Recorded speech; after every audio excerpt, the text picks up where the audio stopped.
महाभारत आदि पर्व पौष्य पर्व तृतीय अध्याय। जन्मेजय को सरमा का शाप। जन्मेजय द्वारा सोमश्रवा का पुरोहित के पद पर वरण। आरुणि, उपमन्यु, वेद और उत्तंक की गुरुभक्ति तथा उत्तंक का सर्पयज्ञ के लिए जन्मेजय को प्रोत्साहन देना। उग्रश्रवा जी कहते हैं, परीक्षित के पुत्र जन्मेजय अपने भाइयों के साथ कुरुक्षेत्र में दीर्घकाल तक चलने वाले यज्ञ का अनुष्ठान करते थे। उनके 3 भाई थे, श्रुतसेन, उग्रसेन और भीमसेन। वे तीनों उस यज्ञ में बैठे थे। इतने में ही देवताओं की कुतिया सरमा का पुत्र सारमेय वहां आया। जन्मेजय के भाइयों ने उस कुत्ते को मारा। तब यह रोता हुआ अपनी मां के पास गया। बार बार रोते हुए अपने उस पुत्र से माता ने पूछा, बेटा क्यों रोता है, किसने तुझे मारा है? माता के इस प्रकार पूछने पर उसने उत्तर दिया, मां, मुझे जन्मेजय के भाइयों ने मारा है। तब माता उससे बोली, बेटा अवश्य ही तूने उनका कोई प्रकट रूप में अपराध किया होगा, जिसके कारण उन्होंने तुझे मारा है। तब उसने माता से पुनः इस प्रकार कहा, मैंने कोई अपराध नहीं किया है। न तो उनके हाविष्य की ओर देखा और न उसे चाटा ही है। यह सुनकर पुत्र के डैक से दुखी हुई उसकी माता सरमा उस सत्र में आई, जहां जन्मेजय अपने भाइयों के साथ दीर्घकालीन सत्र का अनुष्ठान कर रहे थे। वहां क्रोध में भरी हुई सरमा ने जन्मेजय से कहा, मेरे इस पुत्र ने तुम्हारा कोई अपराध नहीं किया था, न तो इसने भविष्य की ओर देखा और न उसे चाटा ही था, तब तुमने इसे क्यों मारा? किंतु जन्मेजय और उनके भाइयों ने इसका कुछ भी उत्तर नहीं दिया। तब सरमा ने उनसे कहा, मेरा पुत्र निरपराध था, तो भी तुमने इसे मारा है, अतः तुम्हारे ऊपर अकस्मात ऐसा भय उपस्थित होगा जिसकी पहले से कोई संभावना न रही हो। देवताओं की कुतिया सरमा के इस प्रकार शाप देने पर जन्मेजय को घबराहट हुई और वे बहुत दुखी हो गए। उस सत्र के समाप्त होने पर वे हस्तिनापुर में आए और अपने योग्य पुरोहित के ढूंढने का उद्देश्य यह था कि वह मेरी इस शापरूप पापकृत्या को, जो बल, आयु और प्राण का नाश करने वाली है, शांत कर दे। एक दिन परीक्षित पुत्र जन्मेजय शिकार खेलने के लिए वन में गए। वहां उन्होंने एक आश्रम देखा जो उन्हीं के राज्य के किसी प्रदेश में विद्यमान था। उस आश्रम में श्रुतश्रवा नाम से प्रसिद्ध एक ऋषि रहते थे। उनके पुत्र का नाम था सोमश्रवा। सोमश्रवा सदा तपस्या में ही लगे रहते थे। परीक्षित कुमार जन्मेजय ने महर्षि श्रुतश्रवा के पास जाकर उनके पुत्र सोमश्रवा का पुरोहित पद के लिए वरण किया। राजा ने पहले महर्षि को नमस्कार करके कहा, भगवान, आपके ये पुत्र सोमश्रवा मेरे पुरोहित हों। उनके ऐसा कहने पर श्रुतश्रवा ने जन्मेजय को इस प्रकार उत्तर दिया, महाराज जन्मेजय, मेरा यह पुत्र सोमश्रवा सर्पिनी के गर्भ से पैदा हुआ है। यह बड़ा तपस्वी और स्वाध्यायशील है। मेरे तपोबल से इसका भरण पोषण हुआ है। एक समय एक सर्पिनी ने मेरा वीर्यपान कर लिया था, अतः उसके पेट से इसका जन्म हुआ है। यह तुम्हारी संपूर्ण पापकृत्याओं, शापजनित उपद्रवों का निवारण करने में समर्थ है। केवल भगवान शंकर की कृत्या को यह नहीं टाल सकता, किंतु इसका एक गुप्त नियम है। यदि कोई ब्राह्मण इसके पास आकर इससे किसी वस्तु की याचना करेगा तो यह उसे उसकी अभीष्ट वस्तु अवश्य देगा। यदि तुम उदारतापूर्वक इसके इस व्यवहार को सहन कर सको अथवा इसकी इच्छा पूर्ति का उत्साह दिखा सको तो इसे ले जाओ। श्रुतश्रवा के ऐसा कहने पर जन्मेजय ने उत्तर दिया, भगवान, सब कुछ उनकी रुचि के अनुसार ही होगा। फिर वे सोमश्रवा पुरोहित को साथ लेकर और अपने भाइयों से बोले, इन्हें मैंने अपना उपाध्याय पुरोहित बनाया है। ये जो कुछ भी कहें उसे तुम्हें बिना किसी सोच विचार के पालन करना चाहिए। जन्मेजय के ऐसा कहने पर उनके तीनों भाई पुरोहित की प्रत्येक आज्ञा का ठीक ठीक पालन करने लगे। इधर राजा जन्मेजय अपने भाइयों को पूर्वोक्त आदेश देकर स्वयं तक्षशिला जीतने के लिए चले गए और उस प्रदेश को अपने अधिकार में कर लिया। गुरु की आज्ञा का किस प्रकार पालन करना चाहिए, इस विषय में आगे का प्रसंग कहा जाता है। इन्हीं दिनों आयुधम्य नाम से प्रसिद्ध एक महर्षि थे। उनके 3 शिष्य ये उपमन्यु, आरुणि, पांचाल तथा वेद। आरुणि को खेत पर भेजा और कहा, वत्स, जाओ क्यारियों की टूटी हुई मैंद बांध दो। उपाध्याय के इस प्रकार आदेश देने पर पांचाल देशवासी आरुणि वहां जाकर उस धान की क्यारी की मैंद बांधने लग गया, परंतु बांध न सका। मैन बांधने के प्रयत्न में ही परिश्रम करते करते उसे एक उपाय सूझ गया और वह मन ही मन बोल उठा, अच्छा ऐसा ही करूं। वह क्यारी की टूटी हुई मैन की जगह स्वयं ही लेट गया। उसके लेट जाने पर वहां का बहता हुआ जल रुक गया। फिर कुछ काल के पश्चात उपाध्याय आए। धौम्य ने अपने शिष्यों से पूछा, पांचाल निवासी आरुणि कहाँ चला गया? शिष्यों ने उत्तर दिया, भगवान आप ही ने तो उसे यह कहकर भेजा था कि जाओ क्यारी की टूटी हुई मेड़ बांध दो। शिष्यों के ऐसा कहने पर उपाध्याय ने उनसे कहा, तो चलो हम सब लोग वहीं चलें जहां आरुणि गया है। वहां जाकर उपाध्याय ने उसे आने के लिए आवाज दी, पांचाल निवासी आरुणि कहाँ हो वत्स, यहाँ आओ। उपाध्याय का यह वचन सुनकर आरुणि पांचाल सहसा उस क्यारी की मेड़ से उठा और उपाध्याय के समीप आकर खड़ा हो गया। फिर उनसे विनयपूर्वक बोला, भगवान मैं यहाँ हूँ। क्यारी की टूटी हुई मेड़ से निकलते हुए अनिवार्य जल को रोकने के लिए स्वयं ही यहाँ लेट गया था। इस समय आपकी आवाज सुनते ही सहसा उस मेड़ को विदीर्ण करके आपके पास आ खड़ा हुआ। मैं आपके चरणों में प्रणाम करता हूँ, आप आज्ञा दीजिए मैं कौन सा कार्य करूं? आरुणि के ऐसा करने पर उपाध्याय ने उत्तर दिया, तुम क्यारी के मेड़ को विदीर्ण करके उठे हो, अतः इस उद्दलन कर्म के कारण उद्दालक नाम से ही प्रसिद्ध होगे। ऐसा कहकर उपाध्याय ने आरुणि को अनुग्रहित किया। साथ ही यह भी कहा कि तुमने मेरी आज्ञा का पालन किया है, इसलिए तुम कल्याण के भागी होगे। संपूर्ण वेद और समस्त धर्मशास्त्र तुम्हारी बुद्धि में स्वयं प्रकाशित हो जाएंगे।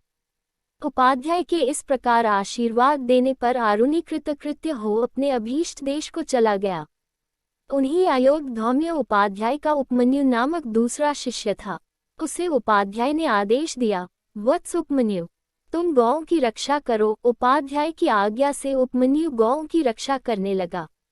वह दिन भर गौओं की रक्षा में रहकर संध्या के समय गुरु जी के घर पर आता और उनके सामने खड़ा हो नमस्कार करता। उपाध्याय ने देखा उपमन्यु खूब मोटा ताजा हो रहा है, तब उन्होंने पूछा, बेटा उपमन्यु तुम कैसे जीविका चलाते हो जिससे इतने अधिक हृष्ट पुष्ट हो रहे हो? उसने उपाध्याय से कहा, गुरुदेव मैं भिक्षा से जीवन निर्वाह करता हूँ। यह सुनकर उपाध्याय उपमन्यु से बोले, मुझे अर्पण किए बिना तुम्हें भिक्षा का अन्न अपने उपयोग में नहीं लाना चाहिए। उपमन्यु ने बहुत अच्छा कहकर उनकी आज्ञा स्वीकार कर ली। अब वह भिक्षा लाकर उपाध्याय को अर्पण करने लगा। उपाध्याय उपमन्यु से सारी भिक्षा ले लेते थे। उपमन्यु तथास्तु कहकर पुनः पूर्ववत गौओं की रक्षा करता रहा। वह दिन भर गौओं की रक्षा में रहता और संध्या के समय पुनः गुरु के घर पर आकर गुरु के सामने खड़ा हो नमस्कार करता था। उस दशा में भी उपमन्यु को पूर्ववत हृष्ट पुष्टि देखकर उपाध्याय ने पूछा, बेटा उपमन्यु तुम्हारी सारी भिक्षा तो मैं ले लेता हूँ, फिर तुम इस समय कैसे जीवन निर्वाह करते हो? उपाध्याय के ऐसा कहने पर उपमन्यु ने उन्हें उत्तर दिया, भगवान पहले की लाई हुई भिक्षा आपको अर्पित करके अपने लिए दूसरी भिक्षा लाता हूँ और उसी से अपनी जीविका चलाता हूँ। यह सुनकर उपाध्याय ने कहा, यह न्याययुक्त एवं श्रेष्ठ वृत्ति नहीं है।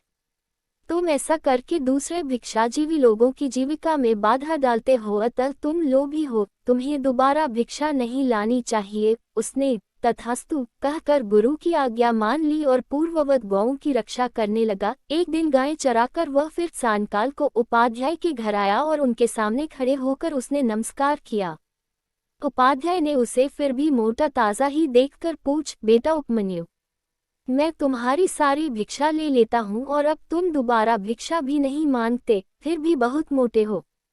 आजकल कैसे खाना पीना चलाते हो? इस प्रकार पूछने पर उपमन्यु ने उपाध्याय को उत्तर दिया, भगवन मैं इन गौओं के दूध से जीवन निर्वाह करता हूँ। यह सुनकर उपाध्याय ने उससे कहा, मैंने तुम्हें दूध पीने की आज्ञा नहीं दी है, अतः इन गौओं के दूध का उपयोग करना तुम्हारे लिए अनुचित है। उपमन्यु ने बहुत अच्छा कहकर दूध न पीने की भी प्रतिज्ञा कर ली और पूर्ववत गोपालन करता रहा। एक दिन गोचारण के पश्चात वह पुनः उपाध्याय के घर आया और उनके सामने खड़े होकर उसने नमस्कार किया। उपाध्याय ने अब भी उसे हृष्ट पुष्ट ही देखकर पूछा, बेटा उपमन्यु तुम भिक्षा का अन्न नहीं खाते, दोबारा भिक्षा नहीं मांगते और गौओं का दूध भी नहीं पीते, फिर भी बहुत मोटे हो। इस समय कैसे निर्वाह करते हो? इस प्रकार पूछने पर उसने उपाध्याय को उत्तर दिया, भगवन, ये बछड़े अपनी माताओं के स्तनों का दूध पीते समय जो फेन उगल देते हैं, उसी को पी लेता हूँ। यह सुनकर उपाध्याय ने कहा, ये बछड़े उत्तम गुणों से युक्त हैं, अतः तुम पर दया करके बहुत सा फेन उगल देते होंगे, इसलिए तुम फेन पीकर तो इन सभी बछड़ों की जीविका में बाधा उपस्थित करते हो, अतः आज से फेन भी न पिया करो। उपमन्यु ने बहुत अच्छा कहकर उसे न पीने की प्रतिज्ञा कर ली और पूर्ववत गौओं की रक्षा करने लगा।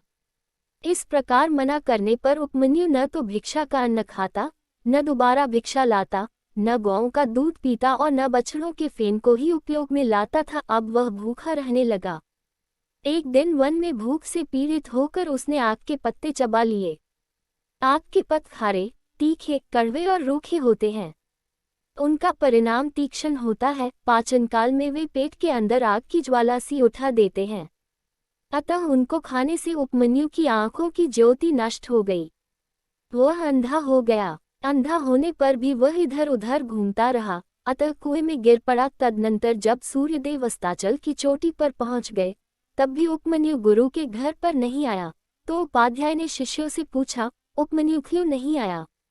वे बोले, वह तो गाय चराने के लिए वन में गया था। तब उपाध्याय ने कहा, मैंने उपमन्यु की जीविका के सभी मार्ग बंद कर दिए हैं, अतः निश्चय ही वह रूठ गया है, इसीलिए इतनी देर हो जाने पर भी वह नहीं आया, अतः हमें चलकर उसे खोजना चाहिए। ऐसा कहकर शिष्यों के साथ वन में जाकर उपाध्याय ने उसे बुलाने के लिए आवाज दी, ओ उपमन्यु, कहाँ हो बेटा, चले आओ। उसने उपाध्याय की बात सुनकर उच्च स्वर में उत्तर दिया, गुरुजी, मैं कुएं में गिर पड़ा हूँ। तब उपाध्याय ने उससे पूछा, वत्स, तुम कुएं में कैसे गिर गए? उसने उपाध्याय को उत्तर दिया, भगवन, मैं आक के पत्ते खाकर अंधा हो गया हूँ, इसीलिए कुएं में गिर गया। तब उपाध्याय ने कहा, वत्स, दोनों अश्विनी कुमार देवताओं के वैद्य हैं, तुम उन्हीं की स्तुति करो, वे तुम्हारी आंखें ठीक कर देंगे। उपाध्याय के ऐसा कहने पर उपमन्यु ने अश्विनी कुमार नामक दोनों देवताओं की ऋग्वेद के मंत्रों द्वारा स्तुति प्रारंभ की। हे अश्विनी कुमारों, आप दोनों सृष्टि से पहले विद्यमान थे, आप ही पूर्वज हैं, आप ही चित्रभानु हैं। मैं वाणी और तप के द्वारा आपकी स्तुति करता हूँ, क्योंकि आप अनंत हैं, दिव्य स्वरूप हैं, सुंदर पंख वाले दो पक्षियों की भांति सदा साथ रहने वाले हैं, रजोगुण शून्य तथा अभिमान से रहित हैं, संपूर्ण विश्व में आरोग्य का विस्तार करते हैं, सुनहरे पंख वाले दो सुंदर विहंगमों की भांति आप दोनों बंधु बड़े सुंदर हैं, पारलौकिक उन्नति के साधनों से संपन्न हैं। नासत्य तथा दस्त्र ये दोनों आपके नाम हैं। आपकी नासिका बड़ी सुंदर है। आप दोनों निश्चित रूप से विजय प्राप्त करने वाले हैं।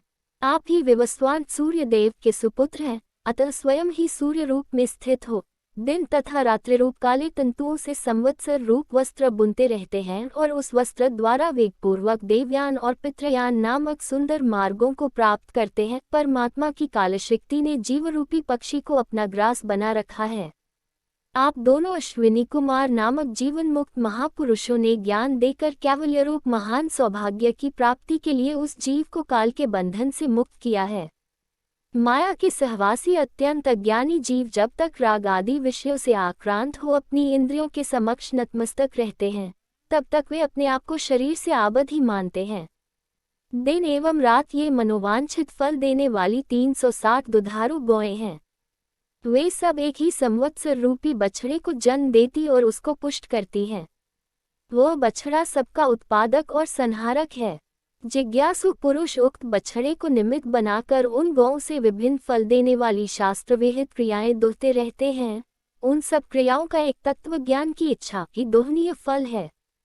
पूर्वोक्त गौओं को आप दोनों अश्विनी कुमार ही दोहते हैं। हे अश्विनी कुमार, इस कालचक्र की एकमात्र संवत्सर ही नाभि है, जिस पर रात और दिन मिलाकर 720 अरे टिके हुए हैं। वे सब 12 मासरूपी प्रधियों अरों को थामने वाले पुट्ठों में जुड़े हुए हैं।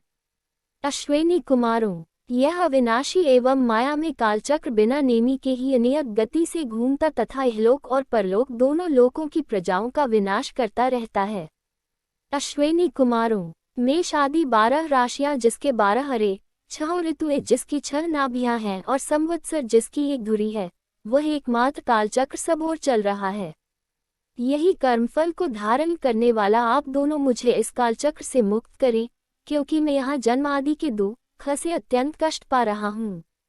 हे अश्विनी कुमारों, आप दोनों में सदाचार बाहुल्य है। आप अपने सुयश से चंद्रमा, अमृत तथा जल की उज्ज्वलता को भी तिरस्कृत कर देते हैं। इस समय मेरु पर्वत को छोड़कर आप पृथ्वी पर सानंद विचर रहे हैं। आनंद और बल की वर्षा करने के लिए ही आप दोनों भाई दिन में प्रस्थान करते हैं। हे अश्विनी कुमारों, आप दोनों ही सृष्टि के प्रारंभ काल में पूर्वादि 10 दिशाओं को प्रकट करके उनका ज्ञान कराते हैं। उन दिशाओं के मस्तक अर्थात अंतरिक्ष लोक में रथ से यात्रा करने वाले तथा सबको समान रूप से प्रकाश देने वाले सूर्यदेव का और आकाश आदि 5 भूतों का भी आप ही ज्ञान कराते हैं। उन दिशाओं में सूर्य का जाना देखकर ऋषि लोग भी उनका अनुसरण करते हैं तथा देवता और मनुष्य अपने अधिकार के अनुसार स्वर्ग या मृत्युलोक की भूमि का उपयोग करते हैं। हे अश्विन कुमारों, आप अनेक रंग की वस्तुओं के सम्मिश्रण से सब प्रकार की औषधियां तैयार करते हैं, जो संपूर्ण विश्व का पोषण करती हैं। वे प्रकाशमान औषधियां सदा आपका अनुसरण करती हुई आपके साथ ही विचरती हैं। देवता और मनुष्य आदि प्राणी अपने अधिकार के अनुसार स्वर्ग और मृत्युलोक की भूमि में रहकर उन औषधियों का सेवन करते हैं। अश्विनी कुमारों, आप ही दोनों नासत्या नाम से प्रसिद्ध हैं। मैं आपकी तथा आपने जो कमल की माला धारण कर रखी है उसकी पूजा करता हूँ। आप अमर होने के साथ ही सत्य का पोषण और विस्तार करने वाले हैं। आपके सहयोग के बिना देवता भी उस सनातन सत्य की प्राप्ति में समर्थ नहीं है। युवक माता पिता संतानोत्पत्ति के लिए पहले मुख से अन्न रूप गर्भ धारण करते हैं। तत्पश्चात पुरुषों में वीर्य रूप में और स्त्री में रजो रूप में परिणत होकर वह अन्न जड़ शरीर बन जाता है। तत्पश्चात जन्म लेने वाला गर्भस्थ जीव उत्पन्न होते ही माता के स्तनों का दूध पीने लगता है। हे अश्विनी कुमारों, पूर्वोक्त रूप से संसार बंधन में बंधे हुए जीवों को आप तत्वज्ञान देकर मुक्त करते हैं। मेरे जीवन निर्वाह के लिए मेरी नेत्रेंद्रिय को भी रोग से मुक्त करें। अश्विनी कुमारों, मैं आपके गुणों का बखान करके आप दोनों की स्तुति नहीं कर सकता। मैं इस समय नेत्रहीन अंधा हो गया हूँ। रास्ता पहचानने में भूल हो जाती है, इसलिए इस दुर्गम कूप में गिर पड़ा हूँ। आप दोनों शरणागत वत्सल देवता हैं, अतः मैं आपकी शरण लेता हूँ। इस प्रकार उपमन्यु के स्तवन करने पर दोनों अश्विनी कुमार वहां आए और उससे बोले, उपमन्यु, हम तुम्हारे ऊपर बहुत प्रसन्न हैं। यह तुम्हारे खाने के लिए पुआ है, इसे खा लो। उनके ऐसा कहने पर उपमन्यु बोला, भगवान, आपने ठीक कहा है, तथापि मैं गुरु जी को निवेदन किए बिना इस पुए को अपने उपयोग में नहीं ला सकता। तब दोनों अश्विनी कुमार बोले, वत्स, पहले तुम्हारे उपाध्याय ने भी हमारी इसी प्रकार स्तुति की थी। उस समय हमने उन्हें जो पुआ दिया था उसे उन्होंने अपने गुरुजी को निवेदन किए बिना ही काम में ले लिया था। तुम्हारे उपाध्याय ने जैसा किया है वैसा ही तुम भी करो। उनके ऐसा कहने पर उपमन्यु ने उत्तर दिया, इसके लिए तो आप दोनों अश्विनी कुमारों की मैं बड़ी अनुनय विनय करता हूँ। गुरुजी से निवेदन किए बिना मैं इस पुए को नहीं खा सकता। तब अश्विनी कुमार उससे बोले, तुम्हारी इस गुरुभक्ति से हम बड़े प्रसन्न हैं। तुम्हारे उपाध्याय के दांत काले लोहे के समान हैं। तुम्हारे दांत सुवर्णमय हो जाएंगे। तुम्हारी आंखें भी ठीक हो जाएंगी और तुम कल्याण के भागी भी होगे। अश्विनी कुमारों के ऐसा कहने पर उपमन्यु को आंखें मिल गईं और उसने उपाध्याय के समीप आकर उन्हें प्रणाम किया तथा सब बातें गुरुजी से कह सुनाई। उपाध्याय उसके ऊपर बड़े प्रसन्न हुए और उससे बोले, जैसा अश्विनी कुमारों ने कहा है उसी प्रकार तुम कल्याण के भागी होगे। तुम्हारी बुद्धि में संपूर्ण वेद और सभी धर्मशास्त्र स्वतः स्फुरित हो जाएंगे। इस प्रकार यह उपमन्यु की परीक्षा बताई गई। उन्हीं आयोगधौम्य के तीसरे शिष्य थे वेद। उन्हें उपाध्याय ने आज्ञा दी, वत्स वेद, तुम कुछ काल तक यहाँ मेरे घर में निवास करो, सदा शुश्रूषा में लगे रहना, इससे तुम्हारा कल्याण होगा। वेद बहुत अच्छा कहकर गुरु के घर में रहने लगे। उन्होंने दीर्घ काल तक गुरु की सेवा की। गुरुजी उन्हें बैल की तरह सदा भारी बोझ ढोने में लगाए रखते थे और वे सर्दी गर्मी तथा भूख प्यास का कष्ट सहन करते हुए सभी अवस्थाओं में गुरु के अनुकूल ही रहते थे। इस प्रकार जब बहुत समय बीत गया तब गुरुजी उन पर पुनर्तः संतुष्ट हुए। गुरु के संतोष से वेद ने श्रेय तथा सर्वज्ञता प्राप्त कर ली। इस प्रकार यह वेद की परीक्षा का वृतांत कहा गया। तदनंतर उपाध्याय की आज्ञा होने पर वेद समावर्तन संस्कार के पश्चात स्नातक होकर गुरुगृह से लौटे। घर आकर उन्होंने गृहस्थाश्रम में प्रवेश किया। अपने घर में निवास करते समय आचार्य वेद के पास 3 शिष्य रहते हैं, किंतु वे काम करो अथवा गुरु सेवा में लगे रहो इत्यादि रूप से किसी प्रकार का आदेश अपने शिष्यों को नहीं देते थे, क्योंकि गुरु के घर में रहने पर छात्रों को जो इसलिए उनके मन में अपने शिष्यों को लोकेशदायक कार्य में लगाने की कभी इच्छा नहीं होती थी। एक समय की बात है, ब्रह्मवेता आचार्य वेद के पास आकर जन्मेजय और पौष्य नाम वाले 2 क्षत्रियों ने उनका वरण किया और उन्हें अपना उपाध्याय बना लिया।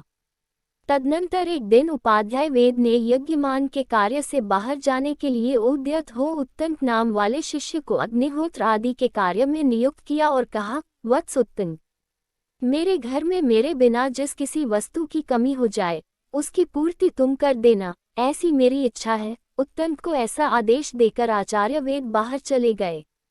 उत्तंक गुरु की आज्ञा का पालन करते हुए सेवा परायण हो गुरु के घर में रहने लगे। वहां रहते समय उन्हें उपाध्याय के आश्रय में रहने वाली सब स्त्रियों ने मिलकर बुलाया और कहा, तुम्हारी गुरुपत्नी रजस्वला हुई है और उपाध्याय परदेश गए हैं। उनका यह ऋतुकाल जिस प्रकार निष्फल न हो वैसा करो, इसके लिए गुरुपत्नी बड़ी चिंता में पड़ी है। यह सुनकर उत्तंक ने उत्तर दिया, मैं स्त्रियों के कहने से यह न करने योग्य निंद्य कर्म नहीं कर सकता। उपाध्याय ने मुझे ऐसी आज्ञा नहीं दी है कि तुम न करने योग्य कार्य भी कर डालना। इसके बाद कुछ काल बीतने पर उपाध्याय वेद प्रदेश से अपने घर लौट आए। आने पर उत्तंक का सारा वृतांत मालूम हुआ। इससे वे बड़े प्रसन्न हुए और बोले, बेटा उत्तंक, तुम्हारा कौन सा प्रिय कार्य करूं? तुमने धर्मपूर्वक मेरी सेवा की है, इससे हम दोनों की एक दूसरे के प्रति प्रीति बढ़ गई है। अब मैं तुम्हें घर लौटने की आज्ञा देता हूँ, जाओ, तुम्हारी सभी कामनाएं पूर्ण होंगी। गुरु के ऐसा कहने पर उत्तंक बोले, भगवान, मैं आपका कौन सा प्रिय कार्य करूं? वृद्ध पुरुष कहते भी हैं, जो अधर्मपूर्वक अध्यापन या उपदेश करता है अथवा जो अधर्मपूर्वक प्रश्न या अध्ययन करता है, उन दोनों में एक गुरु अथवा शिष्य मृत्यु एवं विद्वेष को प्राप्त होता है। अतः आपकी आज्ञा मिलने पर मैं अभीष्ट गुरु दक्षिणा भेंट करना चाहता हूँ। उत्तंक के ऐसा कहने पर उपाध्याय बोले, बेटा उत्तंक, तब कुछ दिन और यही ठहरो।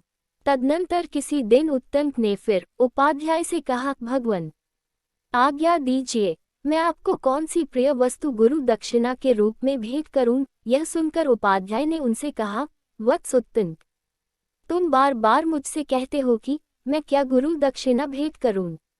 अतः जाओ, घर के भीतर प्रवेश करके अपनी गुरुपत्नी से पूछ लो कि मैं क्या गुरु दक्षिणा भेंट करूं। वे जो बतावे वही वस्तु उन्हें भेंट करो। उपाध्याय के ऐसा कहने पर उत्तंक ने गुरुपत्नी में पूछा, देवी, उपाध्याय ने मुझे घर जाने की आज्ञा दी है, अतः मैं आपको कोई अभीष्ट वस्तु गुरु दक्षिणा के रूप में भेंट करके गुरु के ऋण से उऋण होकर जाना चाहता हूँ। अतः आप आज्ञा दे, मैं गुरु दक्षिणा के रूप में कौन सी वस्तु ला दूं? उत्तंक के ऐसा कहने पर गुरुपत्नी उनसे बोली, वत्स, तुम राजा पौष्य के यहाँ उनकी क्षत्राणी पत्नी ने जो दोनों कुंडल पहन रखे हैं उन्हें मांग लाने के लिए जाओ और उन कुंडलों को शीघ्र ले आओ। आज के चौथे दिन पुण्य व्रत होने वाला है। मैं उस दिन कानों में उन कुंडलों को पहनकर सुशोभित हो ब्राह्मणों को भोजन परोसना चाहती हूँ, अतः तुम मेरा यह मनोरथ पूर्ण करो, तुम्हारा कल्याण होगा, अन्यथा कल्याण की प्राप्ति कैसे संभव है? गुरुपत्नी के ऐसा कहने पर उत्तंक वहां से चल दिए। मार्ग में जाते समय उन्होंने एक बहुत बड़े बैल को और उस पर चढ़े हुए एक विशालकाय पुरुषों को भी देखा। उस पुरुष ने उत्तंक से कहा, उत्तंक, तुम इस बैल का गोबर खा लो। किंतु उसके ऐसा कहने पर भी उत्तंक को वह गोबर खाने की इच्छा नहीं हुई। तब वह पुरुष फिर उनसे बोला, उत्तंक, खा लो, विचार न करो, तुम्हारे उपाध्याय ने भी पहले इसे खाया था। उसके पुनः ऐसा कहने पर उत्तंक ने बहुत अच्छा कहकर उसकी बात मान ली और उस बैल के गोबर तथा मूत्र को खा पीकर उतावली के कारण खड़े खड़े ही आचमन किया। फिर वे चल दिए जहाँ वे क्षत्रिय राजा पौष्य रहते थे। वहां पहुंचकर उत्तंक ने देखा वे आसन पर बैठे हुए हैं। तब उत्तंक ने उनके समीप जाकर आशीर्वाद से उन्हें प्रसन्न करते हुए कहा, राजन, मैं याचक होकर आपके पास आया हूँ। राजा ने उन्हें प्रणाम करके कहा, भगवन, मैं आपका सेवक पौष्य हूँ। कहिए, किस आज्ञा का पालन करूं? उत्तंक ने पौष्य से कहा, राजन, गुरु दक्षिणा के निमित्त 2 कुंडलों के लिए आपके यहाँ आया हूँ। आपकी क्षत्राणी ने जिन्हें पहन रखा है, उन्हीं दोनों कुंडलों को आप मुझे दे दें। यह आपके योग्य कार्य है। यह सुनकर पौष्य ने उत्तंक से कहा, ब्रह्मन, आप अंतःपुर में जाकर क्षत्राणी से वे कुंडल मांग ले। किंतु वहां उन्हें क्षत्राणी नहीं दिखाई दी। तब वे पुनः राजा पौष्य के पास आकर बोले, राजन, आप मुझे संतुष्ट करने के लिए झूठी बात कहकर मेरे साथ छल करें, यह आपको शोभा नहीं देता है। आपके अंतःपुर में क्षत्राणी नहीं है, क्योंकि वहां वे मुझे नहीं दिखाई देती हैं। उत्तंक के ऐसा कहने पर पौष्य ने एक क्षण तक विचार करके उन्हें उत्तर दिया, निश्चय ही आप झूठे मुंह हैं। स्मरण तो कीजिए, क्योंकि मेरे क्षत्राणी पतिव्रता होने के कारण उच्छिष्ट अपवित्र मनुष्य के द्वारा नहीं देखी जा सकती हैं। आप उच्छिष्ट होने के कारण अपवित्र हैं, इसलिए वे आपकी दृष्टि में नहीं आ रही हैं। उनके ऐसा कहने पर उत्तंक ने स्मरण करके कहा, हाँ, अवश्य ही मुझ में अशुद्धि रह गई है। यहाँ की यात्रा करते समय मैंने खड़े होकर चलते चलते आचमन किया है। तब पौष्य ने उनसे कहा, ब्रह्मन, यही आपके द्वारा विधि का उल्लंघन हुआ है। खड़े होकर और शीघ्रतापूर्वक चलते चलते किया हुआ आचमन नहीं के बराबर है। तत्पश्चात उत्तंक राजा से, ठीक है, ऐसा कहकर हाथ, पैर और मूंछ भली भांति धोकर पूर्वाभिमुख हो आसन पर बैठे और हृदय तक पहुँचने योग्य शब्द तथा फेन से रहित शीतल जल के द्वारा 3 बार आचमन करके उन्होंने 2 बार अंगूठे के मूल भाग से मुख, पूंछा और नेत्र, नासिका आदि इंद्रिय गोलकों का जल सहित अंगुलियों द्वारा स्पर्श करके अंतःपुर में प्रवेश किया। तब उन्हें क्षत्राणी का दर्शन हुआ। महारानी उत्तंक को देखते ही उठकर खड़ी हो गई और प्रणाम करके बोली, भगवन, आपका स्वागत है, आज्ञा दीजिए, मैं क्या सेवा करूं? उत्तंक ने महारानी से कहा, देवी, मैंने गुरु के लिए आपके दोनों कुंडलों की याचना की है, वे ही मुझे दे दे। महारानी उत्तंक के उस सद्भाव गुरु भक्ति से बहुत प्रसन्न हुई। उन्होंने यह सोचकर कि ये सुपात्र ब्राह्मण हैं, इन्हें निराश नहीं लौटाना चाहिए, अपने दोनों कुंडल स्वयं उतार कर उन्हें दे दिए और महारानी ने उनसे कहा, ब्रह्मन, नागराज तक्षक इन कुंडलों को पाने के लिए बहुत प्रयत्नशील हैं, अतः आपको सावधान होकर इन्हें ले जाना चाहिए। रानी के ऐसा कहने पर उत्तंक ने उन क्षत्राणी से कहा, देवी, आप निश्चिंत रहें, नागराज तक्षक मुझसे भिड़ने का साहस नहीं कर सकता। महारानी से ऐसा कहकर उनसे आज्ञा ले उत्तंक राजा पौष्य के निकट आए और बोले, महाराज पौष्य, मैं बहुत प्रसन्न हूँ और आपसे विदा लेना चाहता हूँ। यह सुनकर पौष्य ने उत्तंक से कहा, भगवन, बहुत दिनों पर कोई सुपात्र ब्राह्मण मिलता है, आप गुणवान अतिथि पधारी हैं, अतः मैं श्राद्ध करना चाहता हूँ, आप इसमें समय दीजिए। तब उत्तंक ने राजा से कहा, मेरा समय तो दिया ही हुआ है, किंतु शीघ्रता चाहता हूँ। आपके यहाँ जो शुद्ध एवं सुसंस्कृत भोजन तैयार हो उसे मंगाएं। राजा ने बहुत अच्छा कहकर जो भोजन सामग्री प्रस्तुत थी उसके द्वारा उन्हें भोजन कराया। परंतु जब भोजन सामने आया तब उत्तंक ने देखा उसमें बाल पड़ा है और वह ठंडा हो चुका है। फिर तो यह अपवित्र अन्न है, ऐसा निश्चय करके वे राजा पौष्य से बोले, आप मुझे अपवित्र अन्न दे रहे हैं, अतः आप अंधे हो जाएंगे। तब पौष्य ने भी उन्हें शाप के बदले शाप देते हुए पौष्य कहा, आप शुद्ध अन्न को भी दूषित बता रहे हैं, अतः आप भी संतानहीन हो जाएंगे। तब उत्तंक राजा पौष्य से बोले, महाराज, अपवित्र अन्न देकर फिर बदले में शाप देना आपके लिए कदापि उचित नहीं है, अतः पहले अन्न को ही प्रत्यक्ष देख लीजिए। तब पौष्य ने उस अन्न को अपवित्र देखकर उसकी अपवित्रता का कारण का पता लगाया। वह भोजन खुले केश वाली स्त्री ने तैयार किया था, अतः उसमें केश पड़ गया था। देर का बना होने से वह ठंडा भी हो गया था, इसलिए वह अपवित्र है। इस निश्चय पर पहुंचकर राजा ने उत्तंक ऋषि को प्रसन्न करते हुए कहा, भगवन, यह केश युक्त और शीतल अन्न अनजान में आपके पास लाया गया है, अतः इस अपराध के लिए मैं आपसे क्षमा मांगता हूँ। आप ऐसी कृपा कीजिए जिससे मैं अंधा न हूँ। तब उत्तंक ने राजा से कहा, राजन, मैं झूठ नहीं बोलता। आप पहले अंधे होकर फिर थोड़े ही दिनों में इस दोष से रहित हो जाएंगे।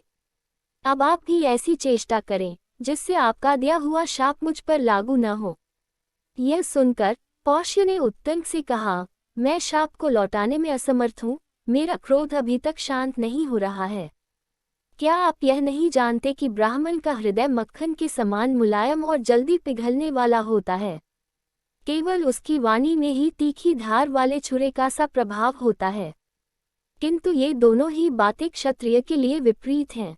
उसकी वाणी तो नवनीत के समान कोमल होती है, लेकिन हृदय पैनी धार वाले छुरे के समान तीखा होता है। अतः ऐसी दशा में कठोर हृदय होने के कारण मैं उस शाप को बदलने में असमर्थ हूँ। इसलिए आप जाइए। तब उत्तंक बोले, राजन, आपने अन्न की अपवित्रता देखकर मुझसे क्षमा के लिए अनुनय विनय की है, किंतु पहले आपने कहा था कि तुम शुद्ध अन्न को दूषित बता रहे हो, इसलिए संतानहीन हो जाओगे। इसके बाद अन्न का दोषयुक्त होना प्रमाणित हो गया, अतः आपका यह शाप मुझ पर लागू नहीं होगा। अब हम अपना कार्य साधन कर रहे हैं। ऐसा कहकर उत्तंक दोनों कुंडलों को लेकर वहां से चल दिए। मार्ग में उन्होंने अपने पीछे आते हुए एक नग्न क्षपनक को देखा जो बार बार दिखाई देता और छिप जाता था।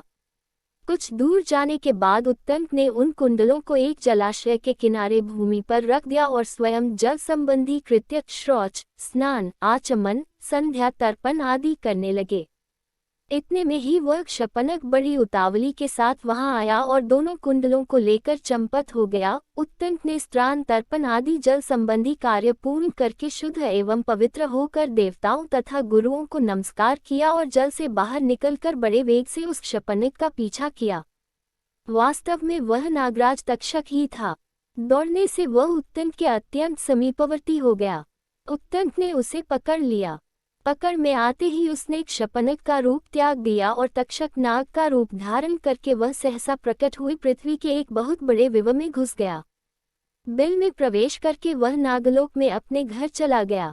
तदनंतर उस क्षत्राणी की बात का स्मरण करके उत्तंक ने नागलोक तक उस तक्षक का पीछा किया। पहले तो उन्होंने उस विव को अपने डंडे की लकड़ी से खोदना आरंभ किया, किंतु इसमें उन्हें सफलता न मिली। उस समय इंद्र ने उन्हें क्लेश उठाते देखा तो उनकी सहायता के लिए अपना वज्र भेज दिया। उन्होंने वज्र से कहा, जाओ, इस ब्राह्मण की सहायता करो। तब वज्र ने डंडे की लकड़ी में प्रवेश करके उस बिल को विदीर्ण कर दिया। इससे पाताल लोक में जाने के लिए मार्ग बन गया। तब उत्तंक उस बिल में घुस गए और उसी मार्ग से भीतर प्रवेश करके उन्होंने नागलोक का दर्शन किया, जिसकी कहीं सीमा नहीं थी, जो अनेक प्रकार के मंदिरों, महलों, झुके हुए छज्जों वाले ऊंचे ऊंचे मंडपों तथा सैकड़ों दरवाजों से सुशोभित और छोटे बड़े अद्भुत क्रीड़ा स्थानों से व्याप्त था। वहां उन्होंने इन श्लोकों द्वारा उन नागों का स्तवन किया। ऐरावत जिसके राजा हैं, जो सम्रांगण में विशेष शोभा पाते हैं, बिजली और वायु से प्रेरित हो जल की वर्षा करने वाले बादलों की भांति बाणों की धारावाहित वृष्टि करते हैं, उन सर्पों की जय हो। ऐरावत कुल में उत्पन्न नागगणों में से कितने ही सुंदर रूप वाले हैं। उनके अनेक रूप हैं। वे विचित्र कुंडल धारण करते हैं तथा आकाश में सूर्य देव की भांति स्वर्गलोक में प्रकाशित होते हैं। गंगा जी के उत्तर तट पर बहुत से नागों के घर हैं। वहां रहने वाले बड़े बड़े सर्पों की भी मैं स्तुति करता हूँ। ऐरावत नाग के सिवा दूसरा कौन है जो सूर्यदेव की प्रचंड किरणों के सैन्य में विचरने की इच्छा कर सकता है। ऐरावत के भाई धृतराष्ट्र जब सूर्यदेव के साथ प्रकाशित होते और चलते हैं, उस समय 28,008 सर्प सूर्य के घोड़ों की बागडोर बनकर जाते हैं, जो इसके साथ जाते हैं और जो दूर के मार्ग पर जा पहुंचे हैं। ऐरावत के उन सभी छोटे बंधुओं को मैंने नमस्कार किया है, जिनका निवास सदा कुरुक्षेत्र और खांडव वन में रहा है। उन नागराज तक्षक की मैं कुंडलों के लिए स्तुति करता हूँ। तक्षक और अश्वसेन ये दोनों नाग सदा साथ विचरने वाले हैं। ये दोनों कुरुक्षेत्र में एक शुमती नदी के तट पर रहा करते थे। जो तक्षक के छोटे भाई हैं, श्रुतसेन नाम से जिनकी ख्याति है तथा जो पाताललोक में नागराज की पदवी पाने के लिए सूर्यदेव की उपासना करते हुए कुरुक्षेत्र में रहे हैं, उन महात्मा को मैं सदा नमस्कार करता हूँ। इस प्रकार उन श्रेष्ठ नागों की स्तुति करने पर भी जब ब्रह्मर्षि उत्तंक उन कुंडलों को न पा सके तो उन्हें बड़ी चिंता हुई। इस प्रकार नागों की स्तुति करते रहने पर जब वे उन दोनों कुंडलों को प्राप्त न कर सके, तब उन्हें वहां दो स्त्रियां दिखाई दी, जो सुंदर करघे पर रखकर सूत के ताने में वस्त्र बुन रही थीं। उस ताने में उत्तंक मुनि ने काले और सफेद दो प्रकार के सूत और 12 हरों का एक चक्र भी देखा, जिसे 6 कुमार घुमा रहे थे। वहीं एक श्रेष्ठ पुरुष भी दिखाई दिए, जिनके साथ एक दर्शनीय अश्व भी था। उत्तंक ने इन मंत्र तुल्य श्लोकों द्वारा उनकी स्तुति की। यह जो अविनाशी कालचक्र निरंतर चल रहा है, इसके भीतर 360 हरे हैं, 24 पर्व हैं और इस चक्र को 6 कुमार घुमा रहे हैं। यह संपूर्ण विश्व जिनका स्वरूप है। ऐसी दो युवतियां सदा काले और सफेद तंतुओं को इधर उधर चलाती हुई इस वासना जलरूपी वस्त्र को बुन रही हैं तथा वे ही संपूर्ण भूतों और समस्त भुवनों का निरंतर संचालन करती हैं। जो महात्मा वज्र धारण करके तीनों लोकों की रक्षा करते हैं, जिन्होंने वृत्रासुर का वध तथा नमुची दानव का संहार किया है, जो काले रंग के दो वस्त्र पहनते और लोक में सत्य एवं असत्य का विवेक करते हैं, जल से प्रकट हुए प्राचीन वैश्वानर रूप अश्व को वाहन बनाकर उस पर चढ़ते हैं तथा जो तीनों लोकों के शासक हैं, उन जगदीश्वर पुरंदर को मेरा नमस्कार है। तब वह पुरुष उत्तंक से बोला, ब्राह्मण, मैं तुम्हारे इस स्तोत्र से बहुत प्रसन्न हूँ। कहो, तुम्हारा कौन सा प्रिय कार्य करूं? यह सुनकर उत्तंक ने कहा, सब नाग मेरे अधीन हो जाएं। उनके ऐसा कहने पर वह पुरुष पुनः उत्तंक से बोला, इस घोड़े की गुदा में फूंक मारो। यह सुनकर उत्तंक ने घोड़े की गुदा में फूंक मारी। फूंकने से घोड़े के शरीर के समस्त छिद्रों से धुएं सहित आग की लपटें निकलने लगीं। उस समय सारा नागलोक धुएं से भर गया। फिर तो तक्षक घबरा गया और आग की ज्वाला के भय से दुखी हो दोनों कुंडल लिए सहसा घर से निकल आया और उत्तंक से बोला, ब्राह्मण, आप ये दोनों कुंडल ग्रहण कीजिए। उत्तंक ने उन कुंडलों को लिया। कुंडल लेकर वे सोचने लगे, अहो, आज ही गुरु पत्नी का वह पुण्य व्रत है और मैं बहुत दूर चला आया हूँ। ऐसी दशा में किस प्रकार इन कुंडलों द्वारा उनका सत्कार कर सकूंगा। तब इस प्रकार चिंता में पड़े हुए उत्तंक से उस पुरुष ने कहा, उत्तंक, इसी घोड़े पर चढ़ जाओ, यह तुम्हें क्षण भर में उपाध्याय के घर पहुंचा देगा। बहुत अच्छा, कहकर उत्तंक उस घोड़े पर चढ़े और तुरंत उपाध्याय के घर आ पहुंचे। इधर गुरु पत्नी स्नान करके बैठी हुई अपने केश संवार रही थी। उत्तंक अब तक नहीं आया, यह सोचकर उन्होंने शिष्य को शाप देने का विचार कर लिया।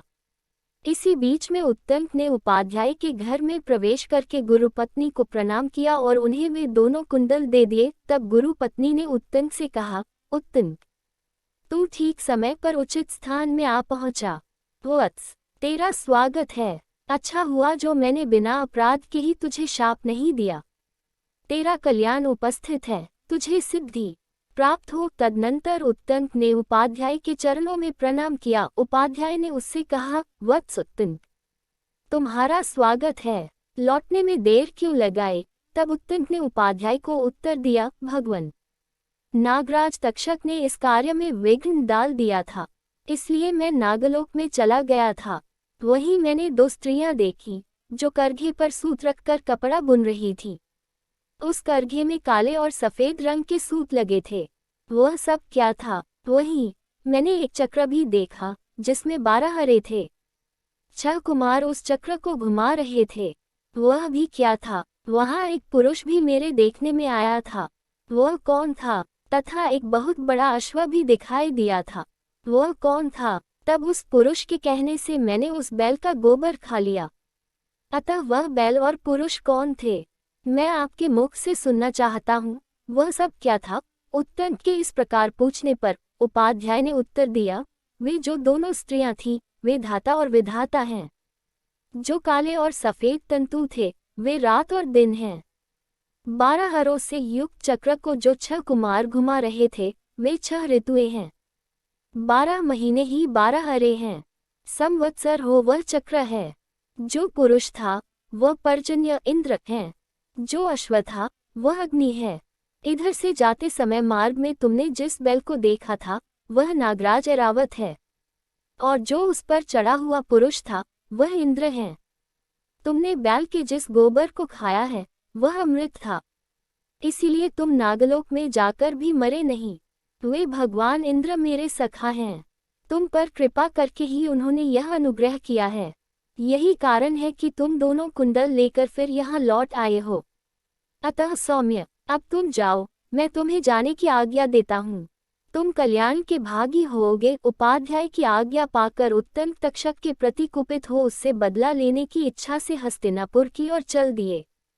हस्तिनापुर में शीघ्र पहुंचकर विप्रवर उत्तंक राजा जन्मेजय से मिले। जन्मेजय पहले तक्षशिला गए थे। वे वहां जाकर पूर्ण विजय पा चुके थे। उत्तंक ने मंत्रियों से घिरे हुए उत्तम विजय से संपन्न राजा जन्मेजय को देखकर पहले उन्हें न्यायपूर्वक जय संबंधी आशीर्वाद दिया। तत्पश्चात उचित समय पर उपयुक्त शब्दों से विभूषित वाणी द्वारा उनसे इस प्रकार कहा, नृपश्रेष्ठ, जहाँ तुम्हारे लिए करने योग्य दूसरा कार्य उपस्थित हो, वहाँ अज्ञानवश तुम कोई और ही कार्य कर रहे हो। उग्र श्रवाजी कहते हैं, विप्रवर उत्तंक के ऐसा कहने पर राजा जन्मेजय ने उन द्विजश्रेष्ठ का विधिपूर्वक पूजन किया और इस प्रकार कहा। जन्मेजय बोले, ब्राह्मण, मैं इन प्रजाओं की रक्षा द्वारा अपने क्षत्रिय धर्म का पालन करता हूँ। बताइए, आज मेरे करने योग्य कौन से कार्य उपस्थित हैं, जिसके कारण आप यहाँ पधारे हैं। उग्रश्रवा जी कहते हैं, राजाओं में श्रेष्ठ जन्मेजय के इस प्रकार कहने पर पुण्यात्माओं में अग्रगण्य विप्रवर उत्तंक ने उन उदार हृदय वाले नरेश से कहा, महाराज, वो कार्य मेरा नहीं आपका ही है, आप उसे अवश्य कीजिए। इतना कहकर उत्तंक फिर बोले, भूपाल शिरोमणि, नागराज तक्षक ने आपके पिता की हत्या की है, अतः आप उस दुरात्मा सर्प से उसका बदला लीजिए। मैं समझता हूँ शत्रुनाशन कार्य की सिद्धि के लिए जो सर्प यज्ञ रूप कर्म शास्त्र में देखा गया है, उसके अनुष्ठान का यह उचित अवसर प्राप्त हुआ है। अतः राजन, अपने महात्मा पिता की मृत्यु का बदला आप अवश्य लें। यद्यपि आपके पिता महाराज परीक्षित ने कोई अपराध नहीं किया था, तो भी उस दुष्टात्मा सर्प ने उन्हें डस लिया और वे वज्र के मारे हुए वृक्ष की भांति तुरंत ही गिरकर काल के गाल में चले गए। सर्पों में अधर्मी तक्षक अपने बल के घमंड से उन्मत्त रहता है। उस पापी ने यह बड़ा भारी अनुचित कर्म किया। वे महाराज परीक्षित राजर्षियों के वंश की रक्षा करने वाले और देवताओं के समान तेजस्वी थे। कश्यप नामक एक ब्राह्मण आपके पिता की रक्षा करने के लिए उसके पास आना चाहते थे, किंतु उस पापाचारी ने उन्हें लौटा दिया। अतः महाराज, आप सर्पयज्ञ का अनुष्ठान करके उसकी प्रज्वलित अग्नि में उस पापी को होम दीजिए और जल्दी से जल्दी यह कार्य कर डालिए। ऐसा करके आप अपने पिता की मृत्यु का बदला चुका सकेंगे एवं मेरा भी अत्यंत प्रिय कार्य संपन्न हो जाएगा। समूची पृथ्वी का पालन करने वाले नरेश, तक्षक बड़ा दुरात्मा है। पापरहित महाराज, मैं गुरु जी के लिए एक कार्य करने जा रहा था, जिसमें उस दुष्ट ने बहुत बड़ा विघ्न डाल दिया था। उग्रश्रवा जी कहते हैं, महर्षियों, यह समाचार सुनकर राजा जन्मेजय तक्षक पर कुपित हो उठे। उत्तंक के वाक्य ने उनकी क्रोधाग्नि में घी का काम किया। जैसे घी की आहुति पड़ने से अग्नि प्रज्वलित हो उठती है, उसी प्रकार वे क्रोध से अत्यंत कुपित हो गए। उस समय राजा जन्मेजय ने अत्यंत दुखी होकर उत्तंक के निकट ही मंत्रियों से पिता के स्वर्गगमन का समाचार पूछा। उत्तंक के मुख से जिस समय उन्होंने पिता के मरने की बात सुनी, उसी समय वे महाराज डैक और शोक में डूब गए।